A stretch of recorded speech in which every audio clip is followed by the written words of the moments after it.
ಆಚಿ ಮಸಾಲ. ಎಂತ ಅಡಿಗೆಯ ರುಚಿಯಾಗೋ ರಹಸ್ಯವು 20 ರೂಪಾಯಿ. ಈಗ ತಾನೇ CWRC ಮೀಟಿಂಗ್ನಲ್ಲಿ ಅಪ್ರಾಕ್ಸಿಮೇಟ್ಲಿ 1 TMC 12,000 ಅಂದರೆ 11,000ಕ್ಕೆ 1 TMC ಆಗುತ್ತೆ. 12,000 ಕ್ಯೂಸೆಕ್ಸ್ನ ಪರ್ ಡೇ ಬಿಡಬೇಕು ಅಂತೇಳಿ ಆದೇಶ ಆಗಿದೆ. ಈಗಾಗಲೇ ಕಳೆದ ಮೊದಲನೇ ಮೀಟಿಂಗ್ನಲ್ಲಿ 3,500 ಕ್ಯೂಸೆಕ್ಸ್ ಬಿಟ್ಟಾಗಲೇ ಕಷ್ಟ ಆಗಿ ನಾವು ಬಿಡಲಿಕ್ಕಾಗಿಲ್ಲ. ಜೊತೆಗೆ ಅದೇ ಟೈಮ್ನಲ್ಲಿ ಮಳೆ ಬಿದ್ದು ಕಬಿನಿಯಿಂದ ಜಾಸ್ತಿ ಹೋಗಿದೆ. ನನಗೆ ಇವತ್ತು ಕಬಿನಿಯಿಂದ ಎಷ್ಟು ಹೋಗ್ತಾ ಇದೆ ಅಂತ ನಾನು ಈಗ ತಾನೇ ಬಂದೆ, ಜಸ್ಟ್ ಎಂಟ್ರಿ ಫೋನಲ್ಲಿ ಕೇಳಿದೆ. ಅಷ್ಟೊತ್ತಿಗೆ ನಾನು MDಗೆ ಮಾತಾಡೋಣ ಅನ್ನೋ ಹೊತ್ತಿಗೆ ನೀವು ತಿಳ್ಕೊಂಡಿದ್ದೀರಿ. ಬಹುಶಃ ಈಗ ಎಷ್ಟು ಹೋಗ್ತಾ ಇದೆ ಅಂತ ನಿಮಗೂ ಗೊತ್ತಿದೆ ಅಂತ ಕಾಣುತ್ತೆ. ಸೊ ಇನ್ಫ್ಲೋ ಬಂದರೆ ಮಳೆ ಬಿದ್ದರೆ ನಮಗೇನು ತೊಂದರೆ ಇಲ್ಲ. ಮಳೆ ಬೀಳದೆ ಕಡಿಮೆ ಆಯ್ತಾ ಬಂದರೆ ಇನ್ಫ್ಲೋ ಕಬಿನಿನಲ್ಲಿ, ಆರಂಗಿನಲ್ಲಿ, ಹೇಮಾವತಿನಲ್ಲಿ, KRSಲ್ಲಿ ನಿಂತೋದ್ರೆ ನಮಗೆ ಕುಡಿಯೋ ನೀರಿನ ಸಮಸ್ಯೆ ಇದೆ.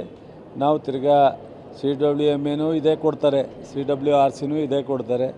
ನಾವೀಗಾಗಲೇ ಸುಪ್ರೀಂ ಕೋರ್ಟ್ ಹೋಗಬೇಕು ಅಂತೇಳಿ ಆಲೋಚನೆ ಮಾಡಿರೋದ್ರಿಂದ ನಮ್ಮ ಮುಖ್ಯಮಂತ್ರಿಗಳು, ನೀರಾವರಿ ಸಚಿವರು ಈಗಾಗಲೇ ಒಂದು ಆಲೋಚನೆ ಮಾಡಿರ್ತಾರೆ. ಇವತ್ತು ಮೀಟಿಂಗ್ ಇದೆ, ನಂತರ ಅದು ತೀರ್ಮಾನವನ್ನು ತಗೋತೀವಿ. ಈಗ ಸದ್ಯಕ್ಕೆ ಬಹುಶಃ ಮುಖ್ಯಮಂತ್ರಿಗಳು ಈ ಒಂದು ಕೂಡಲೇ ತೀರ್ಮಾನ ತಗೊಳ್ಳಿಕ್ಕೆ ಕಷ್ಟ ಆಗುತ್ತೆ. ಜಲಸಂಪನ್ಮೂಲ ಇಲಾಖೆಗೆ ಮತ್ತು CWRC ಮುಂದೆ, ನಮ್ಮ CWMA ಮುಂದೆ ನಮ್ಮ ಅಧಿಕಾರಿಗಳು ಮತ್ತು ಲೀಗಲ್ ಟೀಮು ಫೈಟ್ ಮಾಡಿ ಸುಪ್ರೀಂ ಕೋರ್ಟ್ಗೆ ಹೋಗಬೇಕಾಗುತ್ತೆ ಅಂತ ನನ್ನ ಅನಿಕೆ. ಬಟ್ ಎನಿವೇ ನೀರಾವರಿ ಸಚಿವರು ಮತ್ತು ಮುಖ್ಯಮಂತ್ರಿಗಳ ಜೊತೆ ಮಾತಾಡ್ತಾರೆ. ಈಗ ಗುರುವಾರದಿಂದ ಅಧಿವೇಶನ ಸ್ಟಾರ್ಟ್ ಆಗ್ತಾ ಇದೆ, ಖಾತೆ ಹಂಚಿಕೆ ಆಗಿಲ್ಲ, ಯಾರು ಯಾವ ಖಾತೆ ಯಾವ ಇಲಾಖೆ ಉತ್ತರ ಕೊಡಬೇಕು? ಎಲ್ಲ ಕೊಡ್ತೀವಿ. ಸರ್ಕಾರ ಕೊಡ್ತೀವಿ.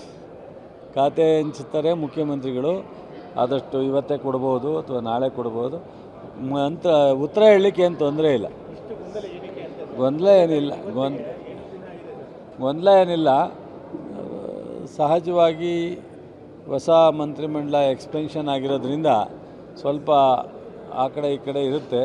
ಇವತ್ತೆಲ್ಲ ಸೆಟ್ಲು ಮಾಡ್ತಾರೆ, ಸಂಜೆ ಒಳಗೆ ಆಗುತ್ತೆ ಇಟ್ಕೊಳ್ಳಿ. ನಾಳೆ ಮುಖ್ಯಮಂತ್ರಿಗಳು ಸಭೆ ಕರೆದಿದ್ದಾರೆ ಸಚಿವರು 4 ಗಂಟೆಗೆ. ಹೌದು, ಏನು ವಿಚಾರ ಮುಖ್ಯಮಂತ್ರಿಗಳು ಗೊತ್ತಿರುತ್ತೆ. ಅಲ್ಲಿ ಹೋದಾಗ ನಮಗೆ ಗೊತ್ತಿರುತ್ತೆ, ಹೋಗಿ ಬಂದಮೇಲೆ ಹೇಳ್ತೀನಿ.